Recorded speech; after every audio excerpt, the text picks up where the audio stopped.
telling you everything's backwards. So most people think that the highest level is to transcend this pain. I got to get out of this pain and this limitation that I'm forced to deal with because I'm in this body. This body's so limited. Yeah. Have you realized that? That's why the babies cry when they're born. They're like, no, what did I just do? Like, what's going on? They don't cognitively think that, but somehow they've just left like a more subtle plane of existence where you can just totally free, man. You do whatever you want to do, fly around. You don't have all this disease and sickness and all this nonsense and crazy people. I mean, certain dimensions, if you're in a more hellish dimension, but I made videos about that. So then they're in this form. They don't know how to work this machine. Like, how do you do it? How do you I don't know how to work this machine. This sucks. I want out. Nope, you're not getting out. Oh, God damn it. Right? So it sucks for a while, and then you figure out how to like work it. You can move your finger, and and then you get older and it stops working again. This planet, aren't you glad this planet's not your home and this body's not you? Can it be more obvious? What a cruel joke. If this planet was truly, we're only here once, this is our home, this body, this is what we are. When this dies, poof. Like, seriously? Like, this is supposed to be a gift? It's a gift on some level, of course, but we're talking about pain and limitation here. So usually we're conditioned. It's natural. We have a natural instinct to not be in pain. It's natural. We have a natural instinct to gravitate towards like nice. Everybody has different definitions of that. It depends on your level of consciousness what you're going to consider nice. Some love doing drugs. It's so nice, I feel good. Others, they like being around higher level company or satsang, or they just like being alone in nature. That's nice for them. Depends on the evolutionary status of the being. So most think though that it's all about transcending pain and limitation. And they become obsessed with that their whole life in the name of like spirituality, because God doesn't want me to suffer and be in pain or be limited, so I must be doing something wrong. I need to like get rid of this stuff, and then you can be like me and travel, comb the planet like I did in the past, looking for the elixir. What's the secret thing? What's the magic medicine or holistic modality or guru that's gonna like just make everything okay? Yeah. And then you burn out on that. You hit bottom. And then acceptance comes in. And so this is what I say, this is the highest spiritual principle. Highest spiritual principle isn't to transcend all the pain and limitation. You can't. You can't. Of course, you do what you can do to buffer that to get better, but that can't be your main goal. I mean, it can be, it was for me too, but I'm talking from the other side now of going through that. And I'm saying because it's so hard, most people, they don't come to this point, which is why I say it's the highest spiritual principle, to where you can somehow accept and be okay with your pain and limitations, because you're not getting rid of it. Some people have it worse than others. It's true. Those people especially need to practice this principle, because like, what are you going to do?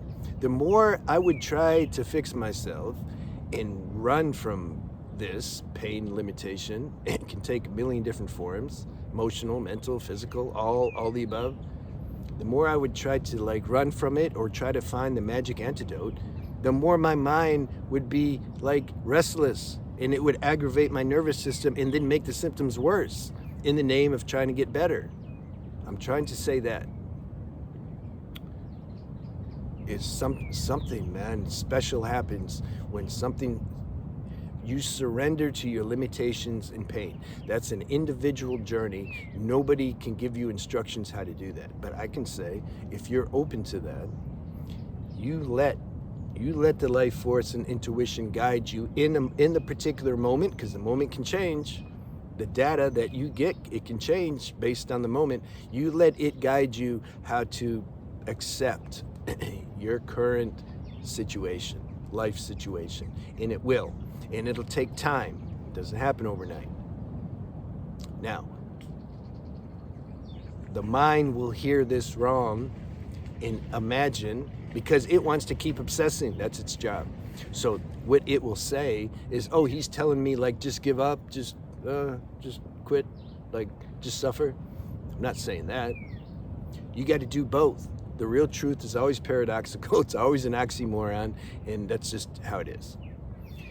The surrender principle that I'm discussing, this is main thing. This is the main thing. All right, when you do that, you'll start getting downloads intuitively how to manage your situation. It won't be an obsessive, compulsive, excessive efforting in trying, looking on Google all day and night and trying to look, well, maybe this will work, maybe this doctor, maybe this pill, maybe this protein powder, or all these chemical things that society produces in the name of trying to help you because they know people are desperate to find help. It won't be that. It might, but it will be coming from, you're going to be getting your intel from inside now, not from here. From here makes you just spin out and you just become insane. And it makes your symptoms worse, or it makes your pain worse, or just everything, makes everything worse. The mind makes things worse because, when I really got this, I understood like how thoughts, man, they hurt the nervous system worse than anything. Is when I did mushrooms once. I was in Thailand. It's the second time I ever did it. The first time was so damn good, I'm like, oh, I gotta do it again. Yeah, you guys ever experienced that? So I realized what a teacher this spirit of mushrooms was. If you do it right. I'm not talking about doing mushrooms and going to a rave and acting. I don't know how people do that, actually. That would suck. I would do plant medicine and sit in my room, man, and like figure out everything. That's what I do. So I realized that mushrooms had that ability. It like put me in touch with a higher part of myself that I normally didn't have access to, that I couldn't answer these existential questions I had that were always coming up and making me crazy. I realized, wait a minute, I think this plant medicine can help me get in touch with a higher aspect of myself that can actually answer some of this stuff. And so I made a list of things I was gonna ask. Yeah, here's the punchline, the joke. So I did the mushrooms, I was waiting, I was feeling good, okay. My mind was gone. I couldn't find it. It's like, uh-oh. I couldn't find my list to get to the questions to figure them out. It's like, I had a better experience. It's like, that was the joke. It's like, remove the mind, where are the questions at? Okay, that's one part of it.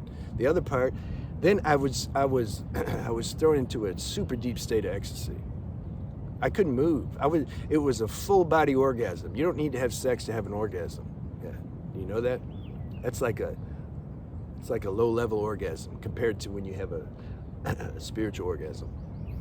I would just lay there and moan. I was like, damn, I want to film this, but I can't. And then I realized just having that thought created some restlessness. It like hurt to have a thought. I was in such empty, pure state that just having a thought, it was so heavy. The current, the vibration of a thought, because it's much lower level than the state that I was in, it messed up the equilibrium. And then I could feel a little spasm in the nervous system, because the nervous system was just chill. And then I had a thought, boom. And then I would be like, uh-oh, let's try that again. Have another thought, boom. So that's when I really realized firsthand the